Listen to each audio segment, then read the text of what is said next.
Hello students, NEP 2020 national education policy 5 साल हो चुके हैं इसको आए हुए ऑलरेडी। जो ओल्ड स्ट्रक्चर था 10+2 का वो चेंज होके 5+3+3+4 में बांटा गया है।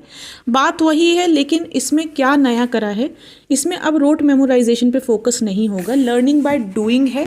ठीक है, आप फाउंडेशनल स्टेज देख पा रहे होंगे पहले की 3 साल से 8 साल तक का बच्चा है, उसको पहले प्री स्कूलिंग करानी है जिसमें वो play based activity based learning करेगा, जिसमें उसको जो फर्स्ट सेकंड क्लासेस होंगी उसमें उसको फाउंडेशनल लिटरेसी और न्यूमरेसी देना है, यानी FLN। यानी बच्चे को जो है multiply, division, plus minus, basic जो न्यूमरेसी है वो देना है, बेसिक जो अक्षर पढ़ना है, रीडिंग करना है, ठीक है, ये सब उसको डेवलप करना है।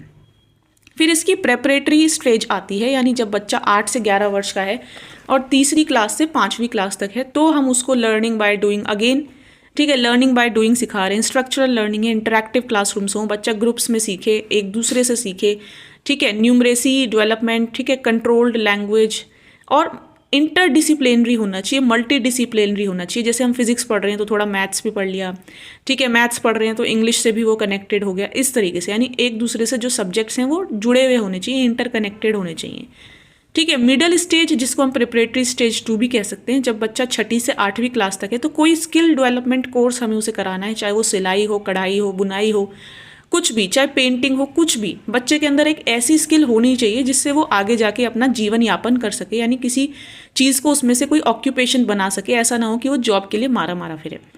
सेकेंडरी स्टेज यानी 9th से 12th क्लास तक, जब बच्चा 14 से 18 साल का हो गया, मल्टी डिसिप्लिनरी अगेन। अब उसको चॉइस है, अब रिजिडनेस नहीं है सब्जेक्ट्स के बीच में कि अगर आपने साइंस लिए तो आप कॉमर्स नहीं ले सकते। अब कोई रिजिडनेस नहीं है, अब सारी बाउंड्रीज क्रॉस करके आपको जो सब्जेक्ट लेना है आप वो ले सकते हो कॉम्बिनेशन में।